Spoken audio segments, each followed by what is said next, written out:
Well, today's impeachment hearing with the Judiciary Committee followed a familiar pattern. Democrats spelling out their case, evidence that they have, Republicans talking out some talking points, as well as also what I would argue is disinformation. Take a listen first to the counsel for the Democrats, Barry Berkey, debunking some of those arguments. The first excuse offered by President Trump is that the aid was ultimately released and President Trump met with Mr. Zelensky. The aid was only released after President Trump got caught doing the scheme. The president was motivated by general corruption concerns. His own people told him again and again, President Zelensky is a hope. He's doing it the right way. They urged him to be supportive. The next is Ukraine was not pressured. And the argument about that is, well, today they haven't said they were pressured. Well, Ukraine was pressured then and still is pressured. They are desperately in need of the United States support as they battle the threat of Russia. So, of course, they have to be careful what they said. But contemporaneous documents, emails, texts from the Ukrainian officials themselves show the pressure they felt, showed they knew what the President Trump was doing, showed what they had to do. Another argument that's made is that Trump never said quid pro quo. And what you're going to hear is on a call with Ambassador Sondland after a Washington Post article came out on September 5th, which we will look at.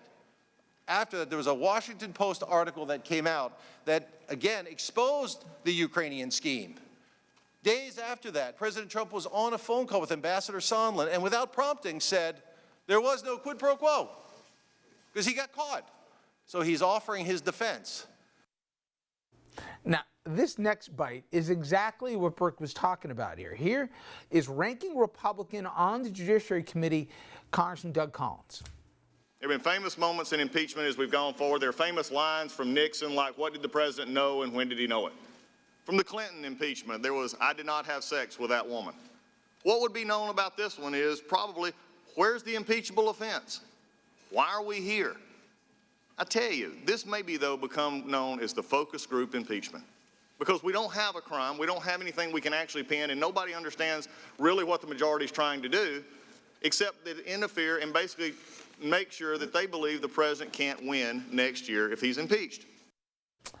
And basically rinse and repeat that went on for hour after hour today. Joining us now, former federal prosecutor Mimi Rocah, and you have a very important announcement we're going to get into in just a little bit, Mimi. Let's first talk about the hearings today. In fact, you said as part of, and I'll let the cat out of the bag if you don't know it already, Mimi has announced that she's going to be running for district attorney in Westchester County. And one of the things is that you say we have a criminal you believe in the White House right now, and that's what motivated you to seek higher office.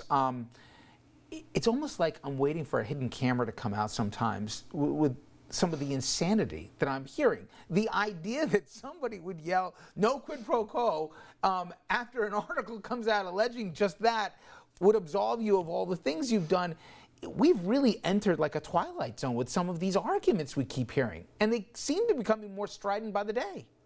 Richard, you know, the idea here that if you say, I am not committing a crime, I am not robbing the bank, I am not shooting someone, absolves you of any liability, whether it be criminal or accountability to the voting public, impeachment, is, I mean, you don't need to be a lawyer to understand that that doesn't make sense. And what the Democrats keep trying to do, and the question is, will it break through? And I thought Dan Goldman today, the Democratic counsel, did a great job of coming back to the facts. If you look at the evidence, if you block out the noise, you see that the aid was approved. It had been approved. And one of the conditions for the approval was, is Ukraine complying with anti-corruption efforts? Right. Yes, aid approved.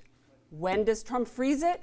Only when Ukraine won't make a public announcement that it is investigating Biden and Burisma. So that is one way you know this isn't about corruption. Please. And then the second one is that they didn't want an investigation. He wanted Zelensky, the president of Ukraine, in a box. He wanted him to have to say it publicly because that is all that mattered for his campaign. It was all about what Donald Trump, the candidate, needed, not what America needed. This is a political trial, not a legal trial at this point. But there's a lot of different impeachable offenses that Democrats could theoretically charge with, 4 counts that people talk about most notably. But there's this constant debate, and I'm curious from the prism of the legal world. Is it better, as some say, just keep it narrowly focused on the Ukraine call, or do other factors, obviously, some of what the Mueller report came in? It's not just abuse of power, it's not just obstruction. You could get into bribery, you could get into a whole host of things. Is it deserving for this to take longer and to be more broad, or should it be more narrow in scope and more aggressive from a timeline? Well, I think that in some ways it already is broad. I mean, yes, the past few weeks and the witnesses and even today has been mostly focused on the conduct with respect to Ukraine, because it is happening in real time. It's still happening now. Ukraine still hasn't gotten its meeting in the White House, but it is part of this umbrella that you mentioned of abuse of power. And that goes back, that is a pattern that has started back when he was candidate Trump, and he was seeking or at least soliciting and welcoming the power of the Russian government to help him get elected, and then using the power of his office to try and stop a legitimate investigation. I mean, all of the acts of obstruction laid out in Mueller, those are also abuses of power. It is using the power of the presidency to try and stop an investigation. You're seeing the same thing now with Ukraine, though more blatant. And frankly, Trump has come out and said, I will do this again. If he gets away with this now, we really can't even imagine, I think, what he will do next. But also, listen, the day after the phone call, or the day after the Mueller testimony is when he made the phone call with Zelensky. It's stunning. But more than just what he would do, we're seeing in real time the explanation, or at least how this current Congress is giving up some of their own authorities and powers given to them by the founders. They're supposed to be a co-equal branch. They're supposed to be a check and a balance. If we're not careful here, and there's no consequence for this, Mimi, aren't we in some way saying, yes, we do have a president who can do whatever he wants, and the executive branch is reportable to no one? One of the things that has bothered me the most is Republicans, the talking point of impeachment is overturning an election. No, impeachment is contemplated, it is laid out explicitly in the Constitution because of the danger of a president who, once he is in power, any elected official, but here a president, committing crimes, which he then is not going to be, he's not going to be charged with a crime like anybody else would have been 5 times over at this point, right? So the only remedy for that, for someone who abuses the power once in office, is impeachment. And the idea that Republicans are just not listening to the facts, right? It's maybe you can debate some of the facts, the nuances. I would even have more respect if they wanted to legitimately argue either this didn't happen this way, or here's why this shouldn't be impeachable, but instead they're just ignoring the factual evidence before them. And so they are literally just giving up their power, check and balance power. And then they argue, oh, the Democrats are rushing this. Well, if they want to slow it down, then they should stop obstructing justice, obstructing Congress. They should let the witnesses testify.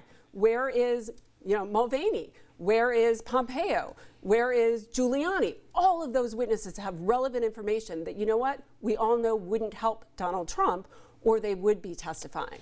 Well, to that point, and I think some of this is wishful thinking. People have been waiting for some of these profiles and cars that haven't happened as of yet. But Justice Roberts, assuming this moves through the House as expected on a largely party line vote, if not entirely, then it gets to the Senate, and either Roberts will follow the Rehnquist model, where he'll call balls and strikes, but largely not be seen.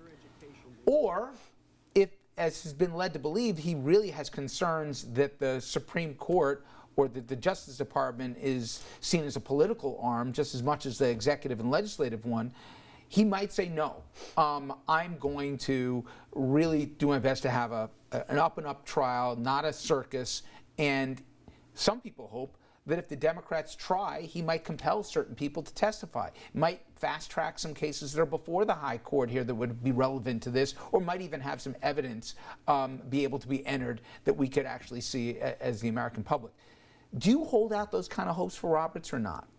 Look, I hold out hope that he will be what a judge should be, presiding judge, which is as impartial and apolitical as possible.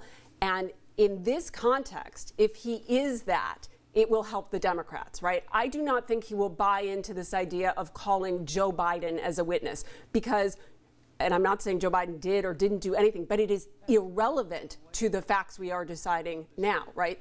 Biden could have done something criminal and Trump still abused his power in the way he tried to get that exposed. There are normal ways to have American citizens investigated, and it is through the Department of Justice, not by asking another government that you think might be corrupt to investigate them. So I think that if Justice Roberts does just call the balls and strikes, that in and of itself will be helpful to the Democrats because the Democrats have facts on their side here. The Republicans want to call other witnesses, throw other things around to confuse the issues. And even in real trials, I know this is not like a regular courtroom trial, but even in real criminal trials, this happens all the time. I mean, defense attorneys sometimes have to, make a lot of different arguments, and some of them are, good arguments based on the facts, and sometimes they're meant to confuse. And judges call that out when they need to or have to. They give defendants a lot of leeway. Here, I don't think Justice Roberts is going to do that. I don't think he wants the credibility of the Supreme Court, which is really at stake here, to be lessened because he's part of some political circus. And later in the program, Mimi will be back here to tell us about her run for the district attorney job in Westchester County. Coming up next, though, we pivot from impeachment and take a look at how the president is siding with the Saudis again. Last time, it was over the killing of a Washington Post journalist. This time, it's the Saudis shooting up a naval base in Florida. We're going to show you how this is all part of a pattern for Trump. We'll explain after the break.